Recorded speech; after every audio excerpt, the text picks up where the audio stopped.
Well, hello, friends. Tony Howard here with Astrology University, and I would like to invite you to our upcoming summit, Astrology and Relationships, Exploring Our Connections. The summit is free to watch live April 25th and 26th, 2020.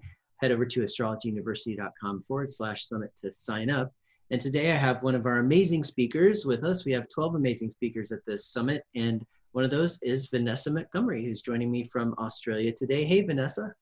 Hi, Tony. Hi, everyone. How are you? I'm doing really good. Well, it's actually nighttime for me when we're recording this because our time zones are so different, but you're having a lovely sunny day. I am. It's actually beautiful autumn day. So your talk is called The Mirrorverse. You are your partner's love projection. That sounds really intriguing. You want to tell folks a little bit about what you're going to be sharing? Yes. Well, I'm going to be looking at should you or shouldn't you have a look at your partner's chart? You know, the court's out on that, isn't it? So, yeah. And then beyond that, your partner's transits to their chart, because they're going to be projected at you. You're going to catch that reflection. So what I'm wanting to do is really viewing things from kind of like your seventh house. It's like outside the mirror, if you know what I mean, all the reflections coming through. And of course, the different levels that, just to put it into context and make it relative to, there's your chart, there's their chart, there's your transits, then there's their transits. So we're going from their transits. And the thing that got me interested in this, of course, I look, who doesn't, at my partner's transits or love interests. Well, I look at everyone's actually, and you know, you can only learn by doing it, and you might not be great at it, and you have your own lens with it, but that's how you learn. So watching them over the last few years particularly, I can really see how I'm capturing the projection. So I really thought that would be interesting to talk about. And is that what you mean by the mirrorverse, the projection?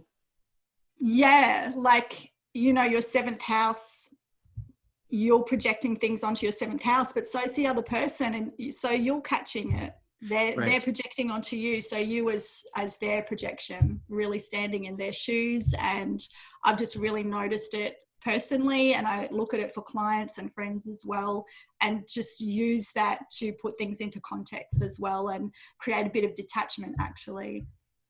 When we first start up relationships, we're just totally in projection anyway. So when do you suggest that people take a look at the charts? I know people have different opinions about this, but a lot of times, especially with friends, not as much with clients, but with friends, my girlfriends who are dating especially will want to look at the chart for somebody that they're dating, like right away at the beginning. They're like, tell me all about this person. Is this a good person for me to be dating? And my advice to them is to wait and get to know the person first. But what do you usually tell people? Well, exactly. How do you use the tool? Yeah. There's no right or wrong, is there? But there is knowing yourself, and there's knowing how well you can use it, and there's knowing, are you a little bit obsessive? Are you detached enough to do that? How much are you going to color that person, and by what you interpret the transits to be? So I, of course, look immediately. And, you know, I have a lot of planets in the 7th and 8th house. I'm going to look. I'm really interested in other people. I look up everyone's chart as soon as I meet them, or before if I can. But I use it also as I'm always learning. The court is always out. I don't make a definitive decision about who that person is. It's like a conversation starter or opener, rather than what I've learned the hard way is don't tell someone. Ask. Right. Yeah, it's a great way to get deep really quickly, and I think it can be a really useful tool if used well, knowing yourself. Beautiful. And it sounds like you're also going to give people some tips about, in your description, you say on 101 relationship manifesting and mindset for clarity on what experience you want, what space you're coming from, and how to keep it tracking with certainty and boundaries. So what do you mean by that? I guess, you know, when we're talking about the whole relationship thing, you've got to put it in context as well. And there's so many levels. It is really complex actually when you're dealing with someone else, and it always comes back to you.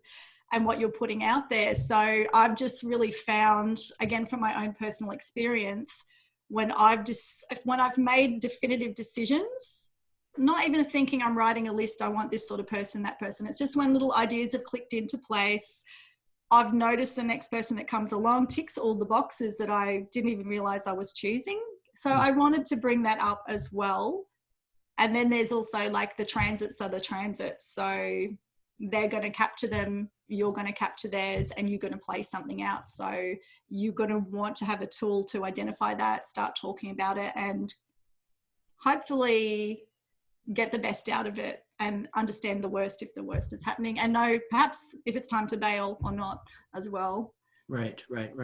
Well, awesome. It sounds, yeah, no, that was great. And I can't wait to hear your talk, and I know people will be excited to hear it. So if you would like to tune in to Vanessa's talk, she'll be presenting live on Sunday, the 26th at 7 p.m. Pacific time. That'll be the 27th in Australia. Yes, Monday, Anzac Day. Actually, it's a holiday, not like everyone's already home already anyway. Right. But if you're confused about the time zone, we have a little time zone converter on the website. So if you go to the homepage for the summit, which again is astrologyuniversity.com/summit, and you scroll down to where the speakers' times are, there should be a little link there that you can click to convert to your time zone, just to be sure. But if you miss the summit, no worries. We have something called an All Access Pass that you can purchase to own the recordings. The purchase of the All Access Pass also helps us support our mission of keeping the summit free to watch live, so that people who can't afford to attend or can't afford to travel to an astrology conference, not that there's a lot of that going on right now, but when there is, so that people who can't afford to pay can, so that we can keep the summit free for them, basically. So, and also, if you just want to own the recordings, it's another reason to get the All Access Pass.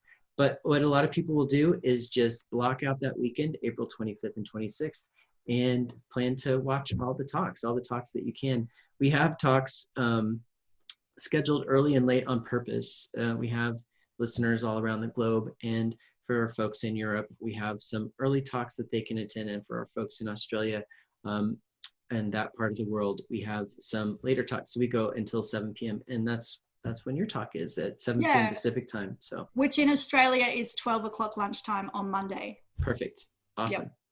Okay, so yeah, great lunch break talk. Awesome. And you're going to be closing out the summit for us, which is super fun. Yeah. Super fun. I can't wait, actually. I'm really looking forward to hearing everyone's. And I just want to quickly say, it's like a personal, amazing moment for me, because one of my original teachers, Brian Clark, is going to be speaking in the same summit. So that's really exciting as a Sagittarius. Super cool. Yeah. And Brian, this is Brian's first summit appearance for us at Astrology University. So I'm excited to have both of you for the first time at this particular summit. So can't wait. Me either. Make sure you listen. Yes, I hope to see some of you there. So head over to astrologyuniversity.com/summit to sign up, and we'll see you very soon. And until then, take good care. Bye.